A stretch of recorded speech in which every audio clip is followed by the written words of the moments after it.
Hello रूपा থেকে আমি রূপা সেনগুপ্ত। आज বানাবো मटन পোলাও। তো কি কি লাগবে একটু দেখে নিই। 300 মটন, হাড়ালা আর হাড় ছাড়া মিশিয়েই আছে, ভালো করে ধুয়ে নিয়েছি। আর নিয়েছি 1 গ্লাস দেরাদুন রাইস।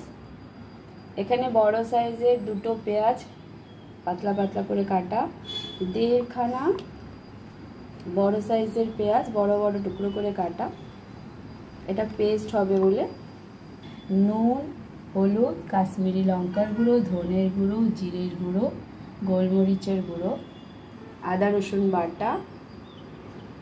ফোড়নের জন্য নিয়েছি 2টো তেজপাতা, 7টা ছোটো এলাচ, 7টা দারচিনি নিয়েছি, 2টো বড় এলাচ আর কয়েকটা লবঙ্গ আছে। সবার আগে চালটাকে ভালো করে ধুয়ে নেব।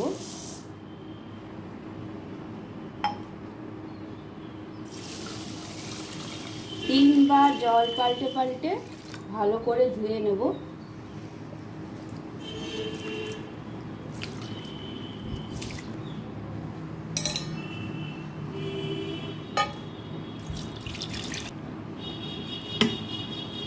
তিনবার জল পাল্টে পাল্টে চাল ধোয়া হয়ে গেছে। জল ঝরার জন্য এইভাবেই আধা ঘন্টার মতন রেখে দেবো, যাতে পুরো জলটাই ভালো করে ঝরে যায়। এবার পেঁয়াজের পেস্টটা রেডি করে নেব।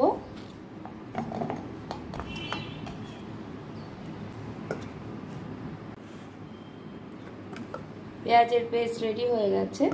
গ্যাসে কড়া বসিয়ে দিয়েছিলাম, কড়াই দিয়ে দিয়েছিলাম 3 টেবিল চামচের মতো সর্ষের তেল। সর্ষের তেল গরম হয়ে গেছে, পেঁয়াজ বাটাটা দিয়ে দেবো।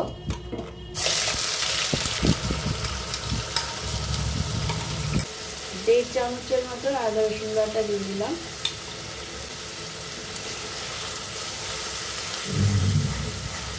পেঁয়াজ আদা রসুন বাটা দিয়ে 5 মিনিটের মতন কষিয়ে নেব।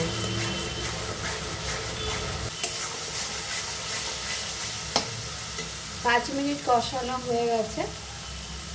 পেঁয়াজের জলটা শুকিয়ে তেল বেরিয়ে এসছে অনেকটা।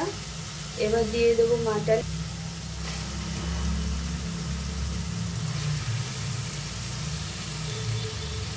দেবো 1/2 চামচ নুন।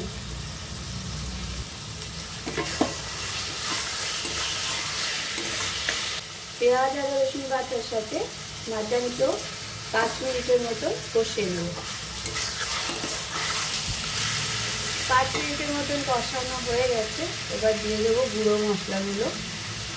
হলুদ গুঁড়ো 1/2 চামচেরও কম, কাশ্মীরি লঙ্কার গুঁড়ো 1/2 চামচ, ধনের গুঁড়ো 1/2 চামচ, জিরের গুঁড়ো 1/2 চামচ, গোলমরিচের গুঁড়ো 1/2 চামচ।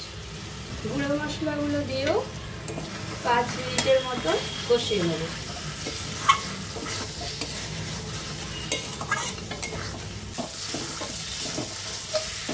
মশলা দিয়েও 5 মিনিট কষানো হয়ে গেছে। প্রেসার কুকারটা বসিয়ে দিয়েছি। দিয়ে দেবো ছোট্ট বাটির 1 বাটির মতন জল, গরম জল দিচ্ছি। মাটনটা প্রেসারে দিয়ে 3টে সিটি দিয়ে নেব। গরম মশলা দিয়েছিলাম না, 1/2 চামচ গরম মশলা দিয়ে দিচ্ছি। একদম সামান্য জল দিয়েছি। ঢাকনা লাগিয়ে গ্যাস হাই করে দেবো। হাই ফ্লেমে 1টা সিটি আর লো ফ্লেমে 2টো সিটি দিয়ে গ্যাস বন্ধ করে দেবো। প্রেসার কুকার যতক্ষণ ঠান্ডা হচ্ছে, এখানে গ্যাসে আমি আরেকটা কড়া বসিয়ে দিয়েছি। 2 টেবিল চামচের মতো দিয়ে দিয়েছি ঘি। ঘিটাকে ভালো করে গরম করে নেব। ঘি ভালো করে গরম হয়ে গেছে। 2টো তেজপাতাকে আমি 4 টুকরো করে দিয়ে দিলাম। আর দেবো গোটা গরম মশলাগুলো। তেজপাতা আর গরম মশলাগুলো ভালো করে ভেজে নেব। ভালো করে ভাজা হয়ে গেছে, সুন্দর একটা গন্ধও বেরিয়েছে। দিয়ে দেবো পাতলা পাতলা করে কেটে রাখা পেঁয়াজগুলো।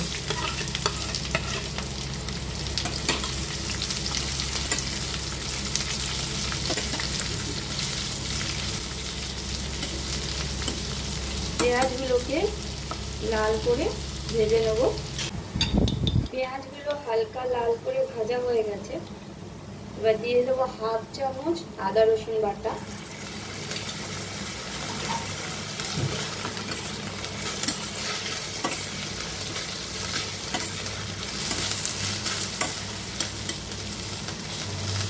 আদা রসুন বাটা দিয়ে 2 মিনিটের মতো ভেজে নেব, যাতে আদা রসুনের কাঁচা গন্ধটা চলে যায়। আদা রসুন দিয়েও 2 মিনিট ভাজা হয়ে গেছে। দেবো চাল।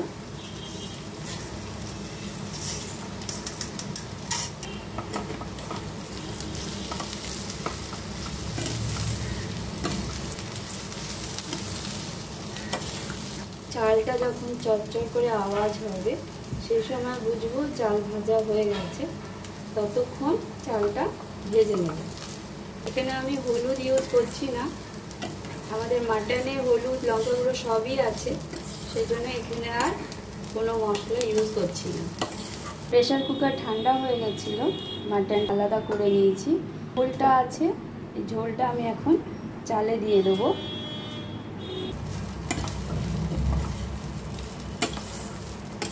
এখানে চালটা ভালো করে ভাজা হয়ে গেছে। দিয়ে দেবো মাটনের তেল আর ঝোলটা।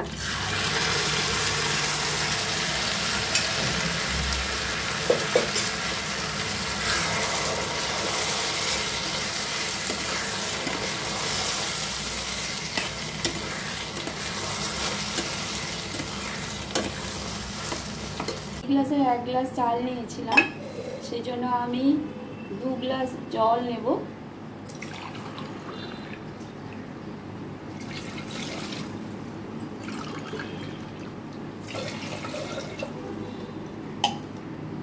এই জলটাও চালে ঢেলে দিচ্ছি।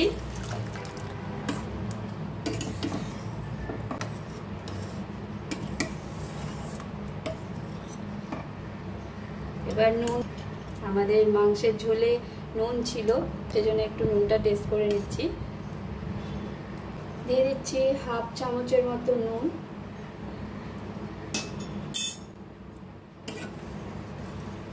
পাঁচ মিনিটের মতো হাই ফ্লেমে ফুটতে দেবো। আর একবার চেক করে নিচ্ছি নুনটা। 1/2 চামচেরও কম নুন দিয়ে দিচ্ছি, আর একটু লাগবে।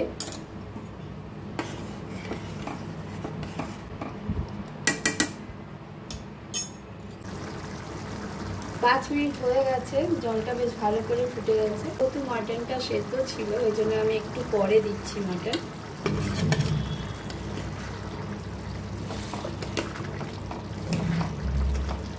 মিডিয়াম আঁচ করে 5 মিনিটের জন্য ঢাকা দিয়ে দিচ্ছি।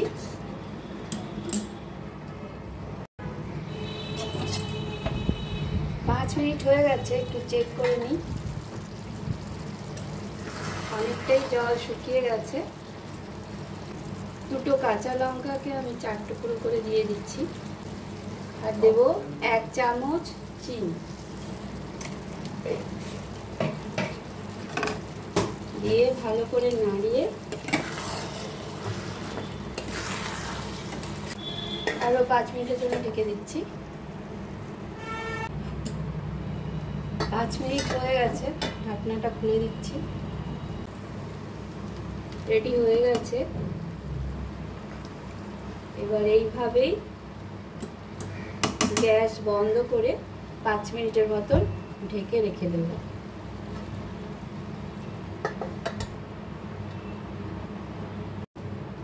রেডি হয়ে গেছে মাটন পোলাও। একদম খুব ভালোভাবে চাল সেদ্ধ হয়ে গেছে। সার্ভ করে দেখাচ্ছি।